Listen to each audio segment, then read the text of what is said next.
Bismillahirrahmanirrahim. Malaikat Jibril datang menunggangi seekor kuda untuk membujuk Fir'aun masuk ke dalam Laut Merah yang telah terbelah.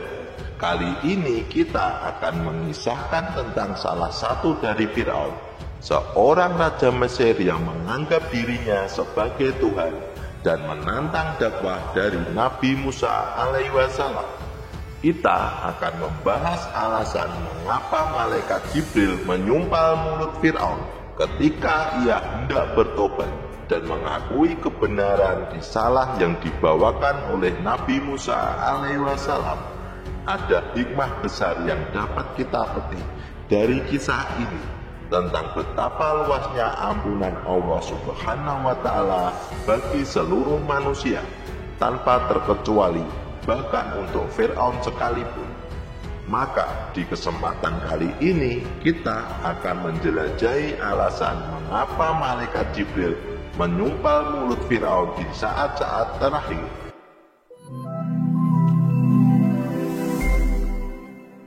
Assalamualaikum warahmatullahi wabarakatuh.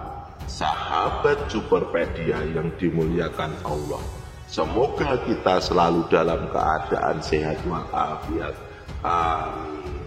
Peristiwa ini terjadi ketika Fir'aun sedang mengejar Nabi Musa alaihissalam bersama kaum Bani Israel yang hendak menyeberang Laut Merah. Kisahnya begini, Nabi Musa dan kaum Bani Israel berencana hijrah dari Mesir menuju Baitul Maqdis. Ketika mereka tiba di tepi Laut Merah, mereka kebingungan bagaimana cara menyeberangi laut tersebut. Sementara itu, Fir'aun dan bala tentaranya sedang mendekati dari belakang. Di saat itulah Nabi Musa dan kaumnya merasa panik karena tak ada jembatan atau kapal untuk menyeberangi Laut Merah. Namun Allah berfirman, "Dan sungguh telah kami wahyukan kepada Musa, pergilah bersama hamba-hambaku Bani Israel pada malam hari, dan pukullah untuk mereka jalan yang kering di laut itu. Engkau tidak perlu takut akan tersusul dan tidak perlu khawatir akan tenggelam." Al-Quran Surat Taha ayat 77. Sahabat seiman, Nabi Musa pun memukul tongkatnya, dan atas izin Allah Subhanahu wa Ta'ala terbelahlah Laut Merah, sehingga Nabi Musa dan kaum Bani Israel bisa berjalan di antaranya. Allah berfirman, "Dan kami memungkinkan Bani Israel melintas laut. Lalu mereka diikuti oleh Fir'aun dan bala tentaranya yang hendak menganiaya dan menindas mereka. Hingga ketika Fir'aun hampir tenggelam, ia berkata, 'Aku percaya bahwa tidak ada Tuhan melainkan Tuhan yang dipercayai oleh Bani Israel, dan aku termasuk orang-orang yang berserah diri kepada Allah.'" Al-Quran Surat Yunus ayat 90. Ketika Fir'aun dan bala tentaranya tiba di tepi Laut Merah, mereka menyaksikan laut terbelah dan kaum Bani Israel tengah melintasinya. Imam Ibnu Katsir menyebutkan bahwa Fir'aun melihat laut terbelah hingga ke dasar, memperlihatkan jalan kering. Fir'aun sempat terperangah dan ragu untuk memasuki jalan di dasar laut itu. Ia bahkan menghentikan kereta kudanya dan berniat berbalik arah meninggalkan tepian laut. Namun pada saat itu malaikat Jibril datang menunggangi seekor kuda, membujuk Fir'aun untuk masuk ke dalam Laut Merah yang terbelah demi mengejar Nabi Musa dan Bani Israel. Akhirnya Fir'aun dan sebagian bala tentaranya memasuki laut yang terbelah, diiringi oleh malaikat Jibril.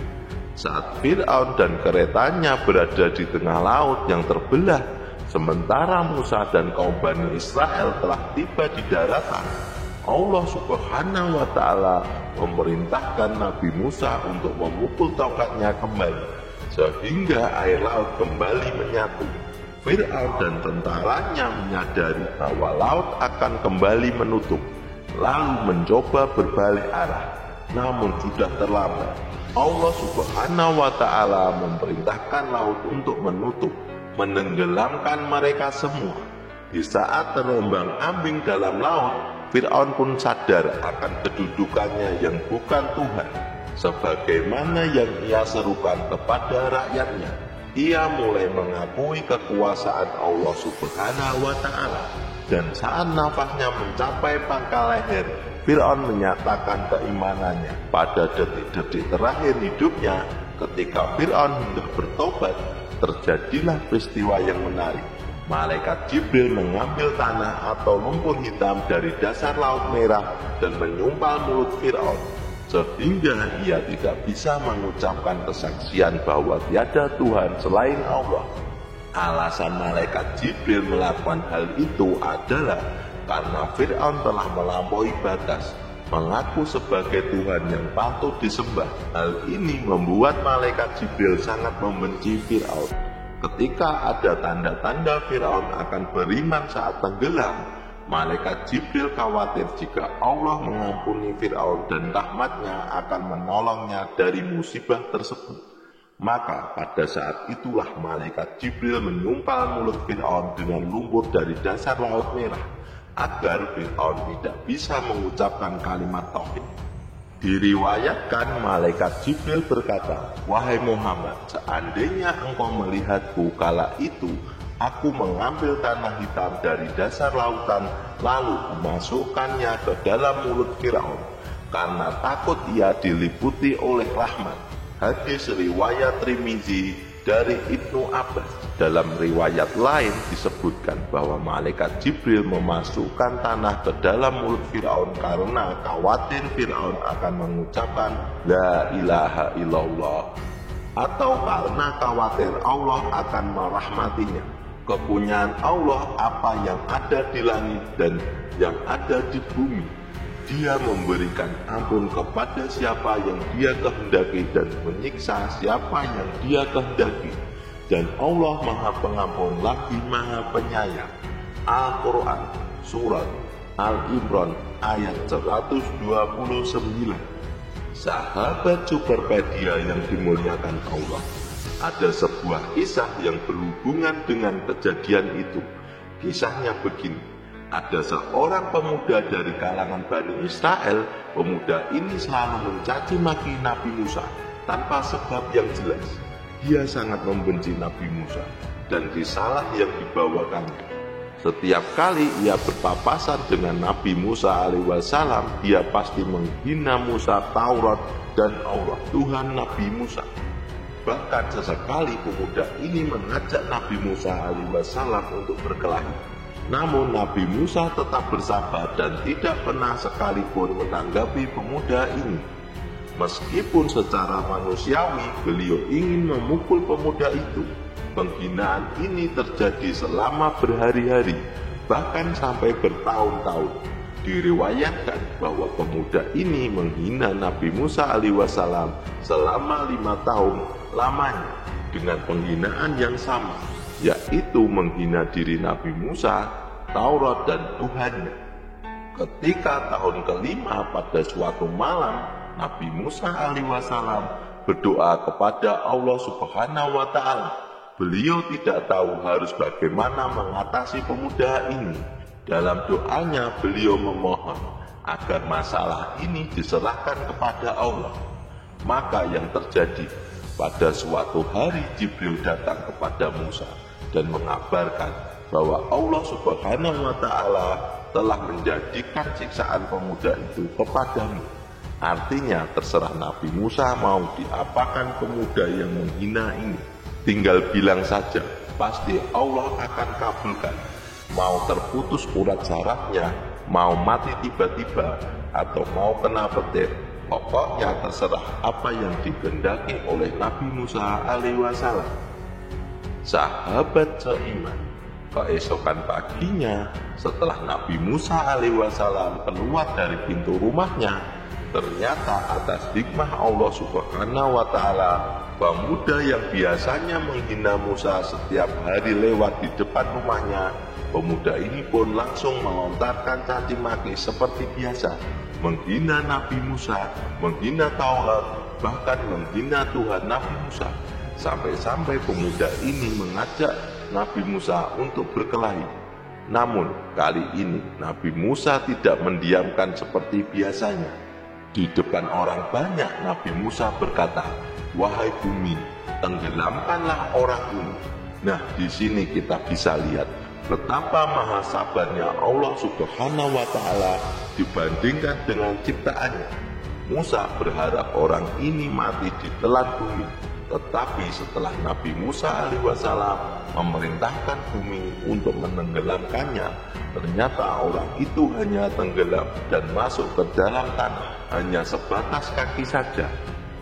Dari riwayat dikisahkan hanya sebatas dengkulnya. Setelah pemuda yang menghina tadi terjebak hingga dengkulnya ke dalam tanah, pemuda ini pun meminta maaf sambil menangis kepada Musa. Dia berjanji tidak akan mengulangi perbuatannya. Nabi Musa alaihissalam yang mendengar permintaan maaf itu lantas berkata, "Aku tidak percaya. Hai bumi, tenggelamkanlah dia." Nabi Musa alaihissalam berharap orang ini mati, tetapi ternyata bumi hanya menenggelamkan pemuda itu hingga sebatas perut saja.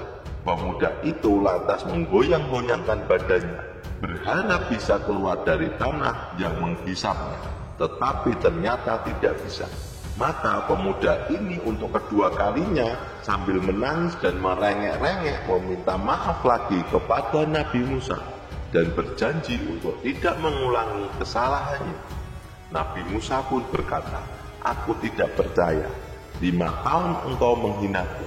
Wahai bumi, tenggelamkanlah lagi orang ini." Pemuda itu pun masuk ke dalam tanah hanya sebatas leher saja, sehingga terlihat dari atas hanya kepalanya. Pemuda ini semakin menangis dan berkata, "Wahai Musa, maafkanlah aku. Kalau engkau memaafkan aku akan beriman kepada Tuhanmu." Nabi Musa yang mendengarkan pun lantas berkata, "Aku tetap tidak percaya. 5 tahun engkau menzalimiku. Sekarang engkau mau bertobat. Wahai bumi, tenggelamkanlah orang ini." Akhirnya seluruh tubuh pemuda ini pun masuk ke dalam tanah, dan dia pun meninggal dunia ditelan bumi atas perintah Nabi Musa alaihissalam. Sahabat Superpedia yang dimuliakan Allah, setelah pemuda tadi meninggal dunia, Jibril datang kepada Nabi Musa dan berkata, "Wahai Musa, Tuhanmu mengirim salam kepadamu. Tuhanmu ingin menyampaikan pesan untukmu. Kenapa hatimu begitu keras? Jika saja orang itu meminta maaf kepadaku ketika dia tenggelam hingga sebagian lututnya, pasti aku akan memaafkannya. Dan lihatlah, kasih sayang Allah Subhanahu wa Ta'ala terhadap ciptaannya begitu besar. Padahal selama 5 tahun pemuda itu menghina Allah Subhanahu wa Ta'ala, tetapi sekali saja dia minta maaf dan meminta ampun kepadanya, pasti Allah langsung akan memaafkannya. Berbeda dengan Nabi Musa, beliau adalah manusia yang tentunya memiliki sifat-sifat manusiawi seperti akal, emosi, dan lain-lain. Pastilah beliau memiliki kesabaran yang terbatas. Sementara itu Allah Subhanahu wa Ta'ala adalah sebaik-baiknya zat yang mengampuni dan memaafkan setiap hambanya yang bertobat. Jadi artinya sebuah gunung itu besar, bumi jauh lebih besar, dan jagat raya ini juga jauh lebih besar dari segalanya. Namun yang lebih besar dari itu semua adalah pintu ampunan Allah Subhanahu wa Ta'ala. Wallahu a'lam bishawab.